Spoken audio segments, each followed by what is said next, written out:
Hello po sa ating mga kababayan. Kung nasa man po kayo panig ng daigdig ngayon, maraming salamat po sa inyong pagsuporta. Muli niyo po akong samahan sa bidyong ito mula sa simula hanggang sa huli. Ang topic po na ating tatalakayin ngayon ay research about study age factor. So ito yung nabanggit ko ng mga nakaraang video na lalaliman natin ang pag-aaral. Aalamin natin kung ano ang laman ng research na sinasabi ng nakaraang video.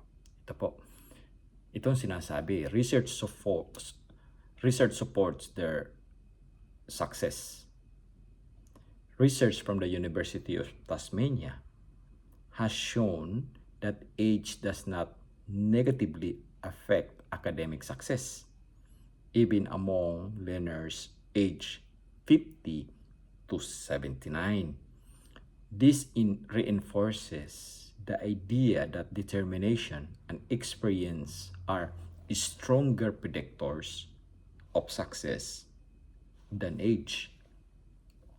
At sinasabi dito na yung success in the university is not determined by age. It is determined by motivation, discipline, experience, and persistence. Ito po. Academic success in older learners, contrary to the belief that aging inevitably leads to decline, university-level research highlights that the strength of mature student, cognitive resilience, engaging in university study as an older adult can build cognitive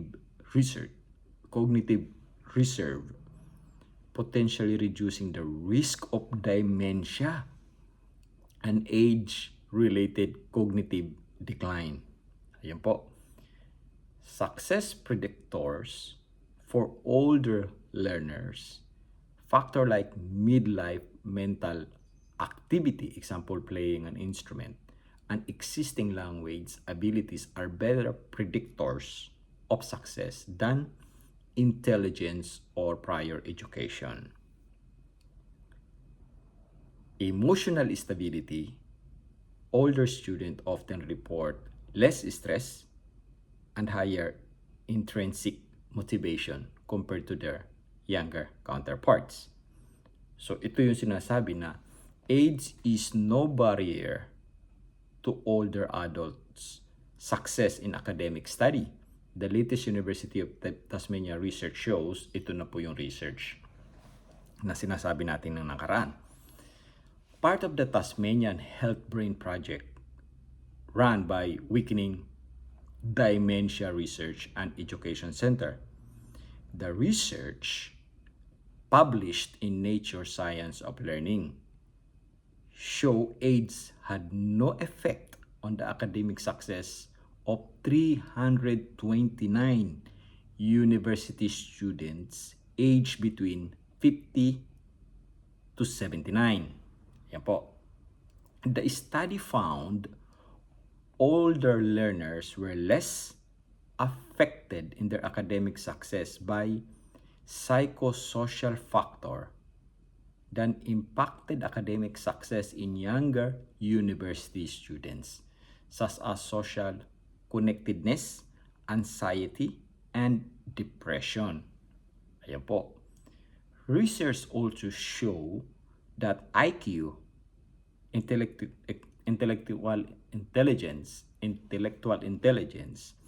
and variations in genes related to brain function that affected the results of younger students did not to have an influence in academic success.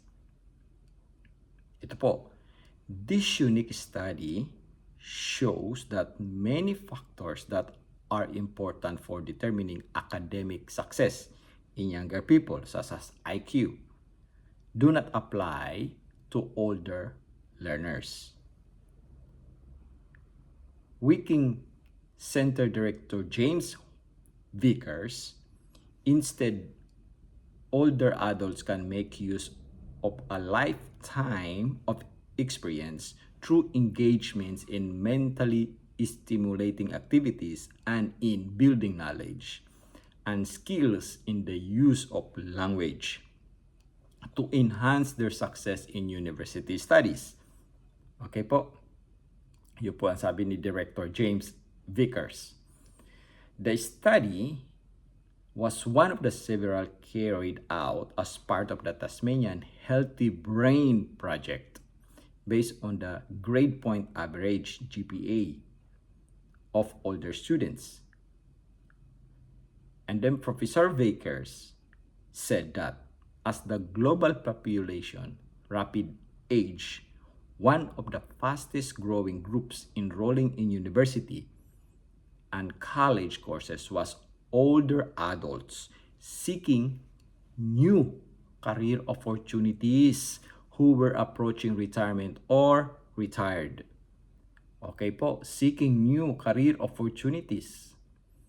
However, this was the first time a study had been carried out which looked a major factor influencing academic performance in university students over the age of 50. Ayan po. The Tasmanian Health Brain Project was established in 2010 to investigate whether brain stimulation through engagement in university study may provide resilience to aging-related cognitive decline and dementia. Yun yung binanggit kanina. Study participant Sue Bailey said the project had provided her with many academic and personal benefits. I am pleased to be part of this important world-first study into dementia. Study participant Sue Bailey, I have learned so much and have always been motivated by the knowledge that I was studying as part of the Healthy Brain Project and for my beloved late mother who died in 2009 after a long battle with dementia. Professor Vickers said many studies carried out as part of the project had already shown the broad benefits of study in older people, especially in relation to dementia. Other studies by the Wicking Center have already shown that older adult engagement in education can build cognitive reserve and enhance capacity in skills as a language processing, both of which may reduce the risk of dementia. Ayan po, mga kababayan. So, ibig sabihin pala nito, kapag ikay matured student, ang isa sa mga benepisyo nito ay less po ang risk nyo. Reduce the risk of dementia. So, dahil matured student ka na, busy ang isipan ng tao, so it means papunta dun sa less or reduce the risk of dementia. Ayan po, yan po ay base sa research ng mga researcher dito sa article na binabangkit na yan. Ito po ay hindi tayo ang nagsasabi dito. Ito po ay kinote ko lang po ito mismo sa researcher. Okay po? So, napakahalaga po. Napakahalaga po ngayon, lalo nating nalalaman, lumalalim ang ating pag-aaral, na kapag ikaw pala nag-aaral at ikaw ay mature student, ay nare-reduce ang risk ng iyong dementia. Okay po? So, mga kababayan, sa mga susunod na video ay doon natin tatalakayin ang malalim na pag-aaral. Yung tinatawag na matured age student entry schemes. Aalamin po natin yan. So, kung paano ang mag-enroll o paano ang mga iba't ibang mga matured age student entry schemes ng mga university. Okay po? So, maraming salamat po sa inyong pagsuporta. Paki-subscribe po ang aking YouTube video channel na ito. Paki-like, comments, and share po sa ating mga kababayan. at naway nakapagbigay ako sa inyo ng inspirasyon. Maraming salamat po.